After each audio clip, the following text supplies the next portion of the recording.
Aloha, everyone. Welcome back with the banner rundown with the second part of the upcoming banner for tomorrow in Global. So this time we're going to cover Taria, Kahn, and Ogniana. First off, of course, shout out to our artist, Sukuma-san, for the really cute Cordelia artwork we have on display.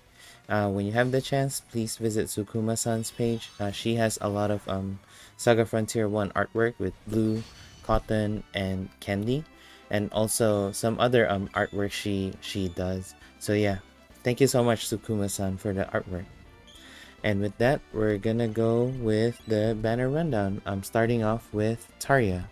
So with Taria, she has I would say a major change in global because of the extra damage block one time she has every turn start. So just to differentiate what a damage block can do versus Piano Protection that does a deflect, that they both negate the incoming damage one time, but for damage block, the character still gets hit. So if the attack comes with, say, petrify or stun, and that you don't have the resistance for that, that you would still be inflicted with those ailments. Unlike, say, Paean of Protection, where you would be deflecting that attack, so you have dodged the attack and you're not taking any damage. If there is any ailments that's included in that attack, that you won't be taking that extra ailments. So that's one thing to consider. And then the second one is Taria being a really tanky character, building up over time in 5 turns because of defense up mechanism. So with 5 times of medium effect of defense up, so it's a different calculation. So it ends up being a 41% damage mitigate, which is still pretty good, especially for a healer. Well, I would say healer DPS because you can inherit the capability of what Taria can do depends on her inherit. So you can do inherit Water of Life from the Platinum style, where it can be amplified in the future. That would remove status debuff from the target character, as well as healing that can revive. Or you can do Water Blast with the amplification, can do guard down. Or if you need a petrify inflictor, that you can do Arita Petra from the Saga Prefecture style. Other than that, she can do a single target endurance and agility debuffing for hard content. And then in farming, she would be a good AoE for cold and blunt element. Other than that, there's not much to highlight about Taria other than, being tanky, usable in hard content as a cold blunt element DPS, and then with other capability depending on what you inherit to her. All in all, pretty solid character, I would say. Doesn't stand out as much as what, say, Orgniana or Kahn or earlier with what Matcha can do, because there are other cold or blunt element that you can bring to a hard content scenario. The difference is that Taria is tanky with the 41% damage mitigate. Alright, so let's move on to Ogniana. So Ogniana, or I don't know, it's weird with Ogniana. I'm used to the Japanese translation as Orgniana, so pardon me on that one. Orgniana is a rare axe healer. So what I covered in the past about some healer character, for axe there's Orgniana, and then later on there's gonna be UDX Darius. Although UDX Darius is more of an RNG type of healing, extra small, that's I believe 25% chance. So yeah, if you would rather have that than what Orgniana can do, then yeah, no need to chase for Orgniana if that's the case.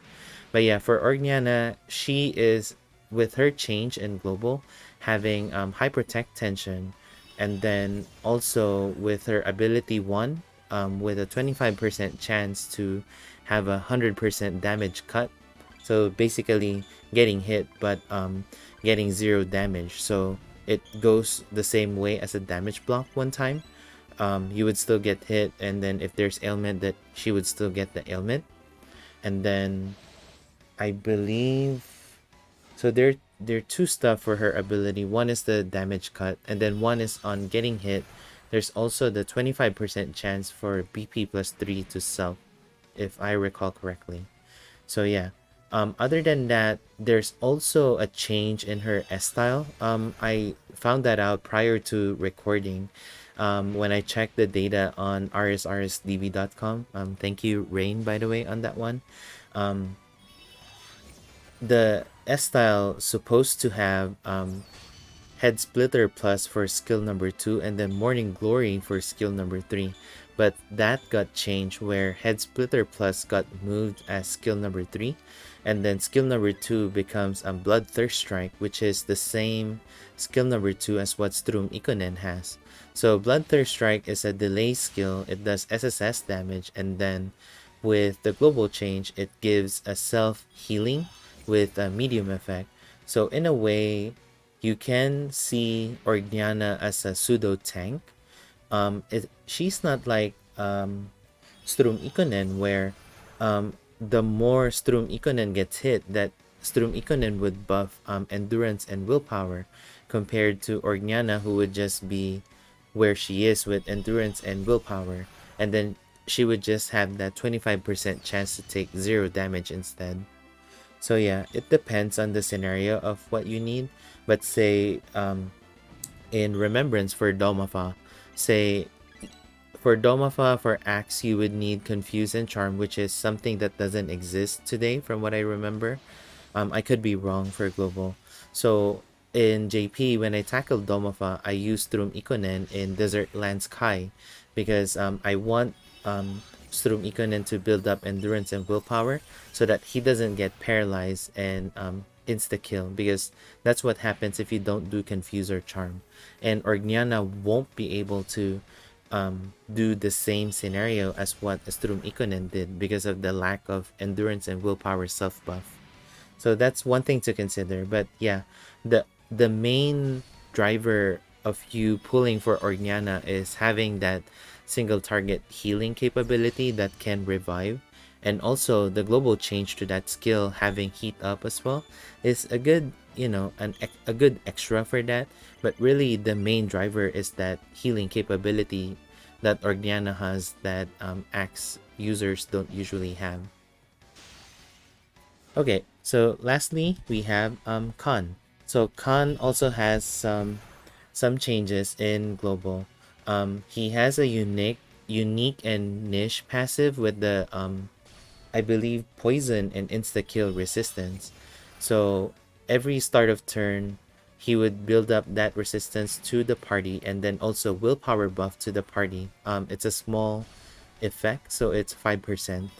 I was joking around with people that, yeah, pull for Kahn if you want to prepare for the RSMS tower in, recently done in JP, where in the death battle, Kahn would be really good because there's a lot of poison and insta kill in that one, and Kahn would help with that resistance and then willpower as well. But kidding aside and all, by the time we get that tower, there could be some other characters that would be better suited for that battle. But yeah, Kahn minus the resistance, the willpower buff is a nice touch, especially for if you want to have as much willpower buff as possible for those magic type of hard content. And then as far as farming goes, he has a one-shot single target. Her skill number 3, they changed it in a way that it's a guaranteed 3 hits, and then it also covers sun element as well. And then for a hard content scenario, you would be able to use Kahn as a counter unit with Windmill Plus. The only problem with that is building back the BP, because Windmill is pretty expensive for BP to be in a counter stance.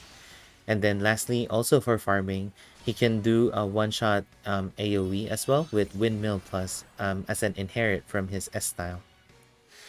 But and then other than that, I would say Kahn would be someone where if you're missing some strong AoE or single target for Pierce and Sun, that he would be able to deliver in that. And just like my example in the Matcha banner rundown with Divine Tree, Kahn's skill number 3 would also be helpful as well in those Pierce or Sun wells with the single target enemies to take them down faster and do less actions on that one.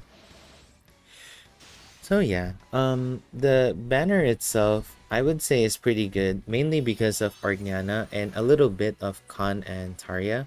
I would say Taria is still a little lacking because other than endurance and agility debuff, there's not much she can do.